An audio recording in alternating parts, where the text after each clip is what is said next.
3 నల్ల నాగులు తమ ప్రాణాల కంటే విలువైనదిగా కాపాడుతున్న రహస్య గుహ. ఈ ధనాన్ని తాకినవాడు నాగుల శాపాన్ని తప్పించుకోలేడు. అలాగే వాటిపైన మోజుపడిన వారు అక్కడికి వెళ్లి పాము కాటుకు గురయ్యి ప్రేతాత్మలుగా మారిపోయారు. అసలు ఈ దట్టమైన అడవిలో ఈ గుహ లోపల నిధులు ఎలా వచ్చాయి? మరణం తరువాత వారు దెయ్యాలుగా ఈ అడవిలో ఎందుకు తిరుగుతున్నారు? ఈ భయంకరమైన నిజాలను ఈ వెబ్ సిరీస్లో మనం చూద్దాం.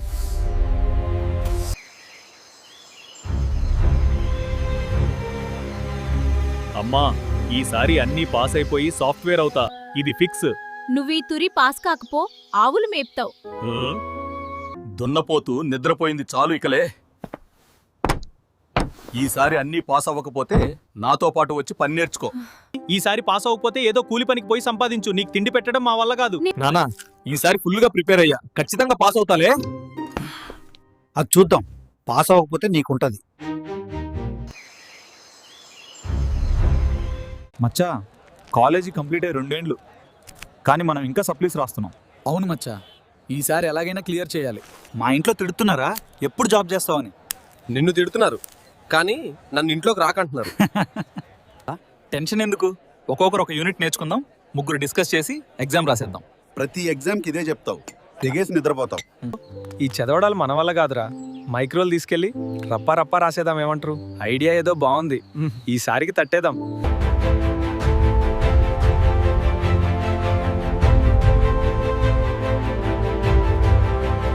మావా అన్నీ ఉన్నాయిగా, రాసేశాక ఒకరికొకరు మార్చుకుందాం.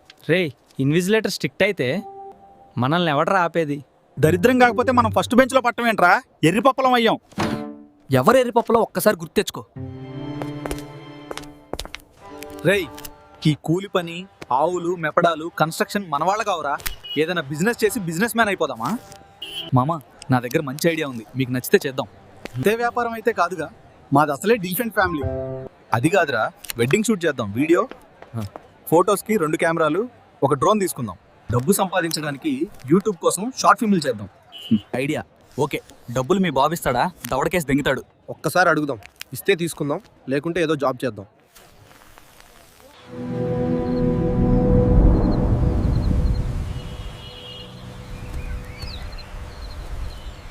రే, మీరేమో షార్ట్ ఫిల్మ్స్, వెడ్డింగ్ షూట్. మా అమ్మకి చెప్పితే తిత్తని తిట్లు లేదురా. మది ఆడే పరిస్థితిరా.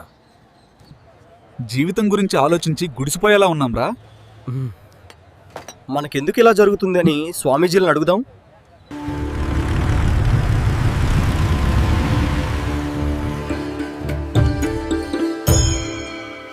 ఈరోజు నేను మీకు ఒక కథ చెబుతాను. శ్రద్ధగా విని నీతిని అర్థం చేసుకోండి. కొన్ని వేల సంవత్సరాల క్రితం మన భరతఖండం విక్రమాదిత్యవర్మన్ అనే రాజు చేతిలో ఉండేది. ప్రజలు ఏ లోటు లేకుండా బ్రతికేవారు. కానీ మెల్లగా బందిపోట్ల గుంపు ఎక్కువైంది. ప్రజలను ఇబ్బంది పెట్టి దౌర్జన్యంగా దోచుకోవడం చేసి విచ్చలవిడిగా ప్రవర్తించేవారు. ఇది తెలిసిన విక్రమాదిత్య మహారాజు బందిపోట్లకు బుద్ధి చెప్పాలని నిర్ణయించుకుని తన మంత్రులతో చర్చించి ఒక ప్రణాళికను రూపొందించాడు. రాజు దేశ సంచారం చెయ్యదలచి తాను వచ్చే వరకు రాజ్యాన్ని పాలించమని జ్ఞానవంతులైన మంత్రులను ఆదేశించారు. విక్రమాదిత్య తినుబండారాలు, విలువైన బంగారం, వజ్రాలు, నాణ్యాలతో తన పర్యటన మంత్రి మరియు సైనికులతో దక్షిణ భారత దిశగా ప్రయాణం సాగించాడు. మంత్రి, మనం దక్షిణ భారతదేశానికి వెళ్దాం. ఎలా జీవించాలో తెలియని వారికి కొన్ని నాణేలిచ్చి వ్యాపారం చేయిద్దాం. ప్రతి నగరంలో దేవాలయాల కొరకు మన నాణ్యాలు, ఇతర దేశాల పన్ను, అతిరథ మహారాజుల దానాలతో నిర్మాణం చెయ్యిద్దాం. కొంతమంది బందిపోట్లు విక్రమాదిత్య వెళ్లే మార్గాన్ని తెలుసుకున్నారు. విక్రమాదిత్యుడు బంగారు, వజ్రాలు, అపారమైన సంపద, విలువైన నాణేలతో దక్షిణ దిశగా వెళ్తున్నాడు. మనం ఎలాగైనా అందులో కొంత లాక్కోవాలి. వీళ్ళు బందిపోట్లు కష్టపడి ఏ పని చెయ్యరు. ఇతరులు కష్టపడి సంపాదించిన సొమ్మును తెలివిగా దౌర్జన్యంగా దోచుకుంటారు.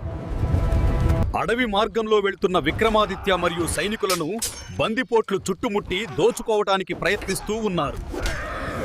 ఈ పోరులో కొంతమంది బందిపోట్లు సైనికులు మరణించారు, కొంతమంది గాయపడ్డారు. బందిపోట్లు 3 మూటలు దోచుకెళ్లారు.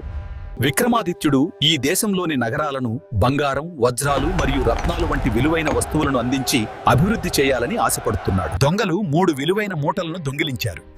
మరియు విక్రమాదిత్యుడు వారిని ఎక్కడ ఉన్నా పట్టుకోవాలని అన్ని రాజ్యాలను ఆదేశించారు. చెట్టు కింద దెయ్యం, నాకేం భయం, నేను కూడా దెయ్యం, తెరిస్తే వస్తా, రాత్రికేస్తా, రప్పా రప్పా.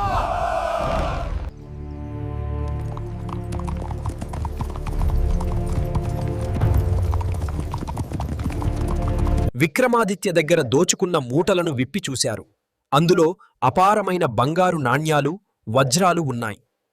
బందిపోటు దొంగలకు విక్రమార్కుడు నిధిని కాపాడడానికి 3 నల్లని నాగుపాములను వాటిలో ఉంచాడని తెలియదు. దొరా, ద్వారాన్ని తెరవండి, విషపాములు కాపాడండి. ఆ గుహలో ఉన్న బందిపోట్లందరూ చనిపోయారు. ఆ గుహ తలుపు తీయకుండా చీమ కూడా లోపలికి వెళ్ళదు, బయటికి రాదు. అక్కడ అర్ధరాత్రి సమయంలో ప్రేతాత్మలతో నిండిపోయింది. బంగారు వజ్రాలను 3 పాములు రక్షిస్తున్నాయి. ప్రజలు తిరగడం మానేశారు. విక్రమాదిత్య మహారాజు కలలో శ్రీ మహావిష్ణువు కనిపించారు. విక్రమాదిత్య దేశం మొత్తం తిరిగి ప్రజల బాగోగులు చూసి అభివృద్ధి చేసి చివరి నగరానికి చేరుకున్నావు. నేను నీకు గుర్తురాలేదా? ఒక స్వప్నంలో విక్రమాదిత్యుడు మహావిష్ణును దర్శించాడు.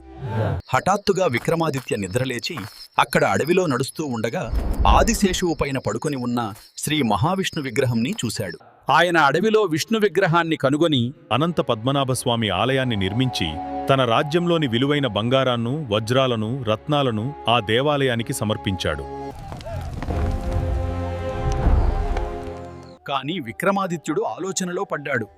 వారు బంగారం బదులు తాను పెంచిన నాగుపాముల కట్టలనే దొంగిలించారు కదా అని. ఎందుకంటే వాటికి వరం ఉంది. వాటితో పాటు తలపైన చాలా విలువగల మణి పెరుగుతుంది. అలా 100 సంవత్సరాలు నిండితే వాటిని తీసుకోవచ్చు. అక్కడ వెళ్లిన వారు గుహ లోపలికి ప్రవేశించలేదు. అక్కడి నుంచి తిరిగి రాలేదు. అలా వెళ్లిన వారందరూ ప్రేతాత్మలుగా మారిపోయారు. ఆ స్థలంలో ఇంకా నిధులున్నప్పటికీ ఎవరూ దాని దరిదాపుల్లోకి వెళ్లరు. వెళ్లిన వారు తిరిగి రారు. అయితే వాటిని ఎవరు తెస్తారు? మీరు అక్కడికి వెళ్ళినా తలుపు తెరవడానికి మంత్రం తెలుసుకోవాలి. అక్కడ పాములు మరియు దయ్యాల నుండి తప్పించుకోవాలి. అందువల్లనే పెద్దలు ఇతరుల ధనం పాము వంటిది అని అంటారు. ధర్మ మార్గంలో కష్టపడి పనిచేసి మీ జీవితాన్ని ఆనందంగా గడపండి.